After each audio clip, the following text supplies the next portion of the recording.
Nakilala ang ating pabansang kamao na si Manny Pacquiao sa angkin nitong malakidlat na bilis at sa malahalimaw na lakas ng kanyang mga kamao.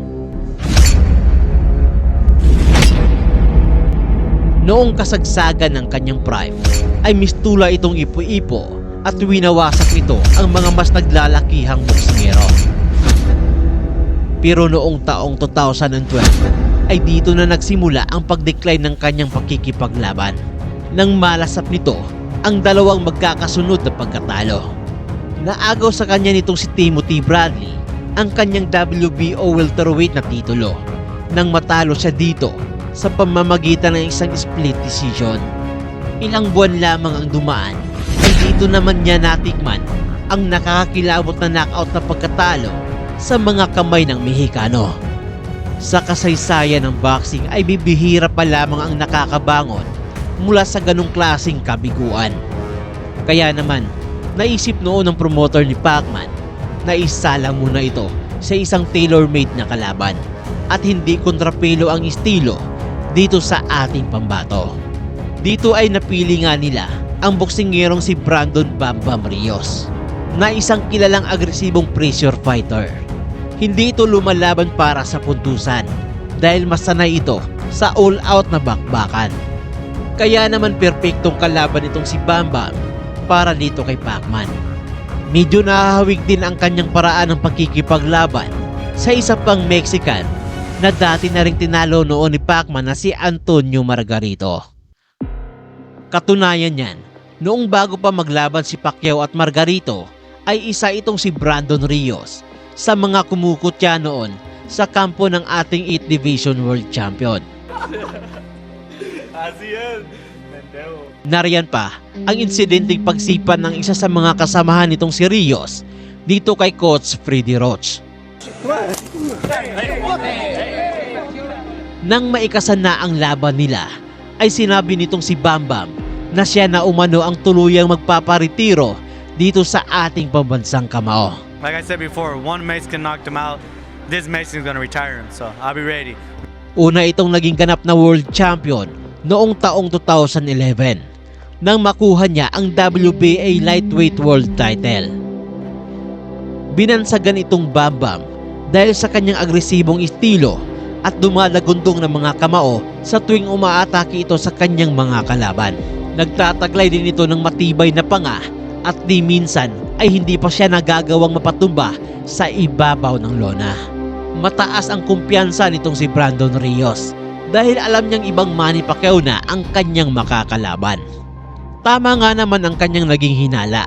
Yun nga lang ay hindi isang mas mahinang Manny Pacquiao ang kanyang nakita, kundi ang isang bagong bersyon ni Pacman na mas matalino na kung lumaban.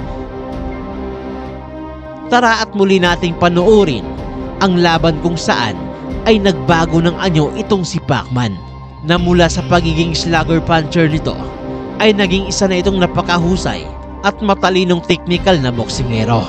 Pero bago yan, don't forget to like and subscribe sana mga sir. Salamat!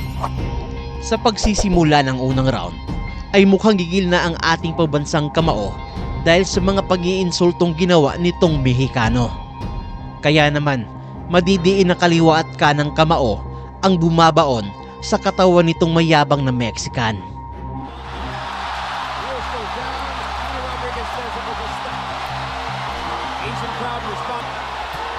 Cut landed at the end of that exchange too. Right down the pipe, a good thing that's coming. Oh, good luck. Out that I want a few more rounds traditionally takes to get going. Rios is the larger man. It's also worth noting. I know a guy like Michael got very bad to the body in that. Pacquiao's doing some body work. Some more, but when Rios brought Brandon, I don't know. Well, maybe because Freddie Roach told him he needs an early knockout, and he wants to get an early knockout. Well, last time he told me he needed a knockout, you saw what happened. Sa mga sumunod na rounds ay more on sweet science na mga pag-atake ang ginagawa nitong si Manny. Mga side steps at in and out na mga galawan ang pinapamalas ni Pacman. Show him both his feet. For Rios to get him because he's always Manny Pacquiao, and he's off to a hot start. Guy really is not. the Dynamo Pacquiao, which is you saw more of an Guard where he hadn't won, but yes, Rios likes it. fight Pacquiao needs right there. You see that point? See that point right there? Pacquiao you want to see. Not Pacquiao just... Kaya naman hirap na hirap siyang mahuli nitong kanyang kalaban. Dahil matapos nitong makatama ng kanyang mga kombinasyon, ay agad naman itong lumalayo para hindi siya matamaan ng mga counter ng kalaban. Manny Pacquiao from far. Body shot with the left by Pacquiao. Left, right, left. See Pacquiao step off of Brandon's jab right there, counter with a beautiful straight left hand. Hard for Brandon to answer. Daniel, let's go. He needs to sell out his game plan. For Pacquiao. Rios knocks him upside the head. Protect yourself. You know Rodriguez is not. Pacquiao come in with 1, 2. Brandon Rios on the defense. I mean, Manny Pacquiao. Blood on his left thigh. Pacquiao keeps landing with Exactly. I'd say we're getting there. It's a complete paint job. Yeah, but it's going to take one of these 5-punch combinations. Once he gets Brandon on the defense, he forces him to fight. Pacquiao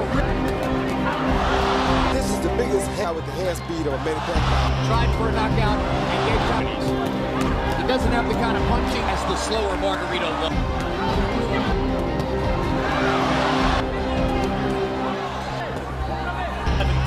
Correct. That corner play out because Pacquiao was. Combinations to keep His face and head Rios. that erupted into power shots. He's Gayunpaman ay ipinakita nitong si Brandon ang puso ng isang tunay na kampiyon. Dahil sa kabila ng kanyang nadurog na mukha ay hindi pa rin siya nagawang mapatumba nitong ating bida. At sa kabila ng matagumpay na pagbabalik ni Manny Pacquiao sa ibabaw ng lona ay hindi na natin muli pang nakita ang kanyang malahalimaw na mga galaw matapos ang brutal na naging talo niya sa mga kamay ni Juanma.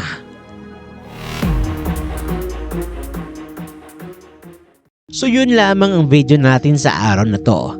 Mag-iwan lamang ng inyong komento at huwag mo sana kalimutang mag-like at mag-subscribe. At i-share na rin ang ating video. At muli, daghang salamat.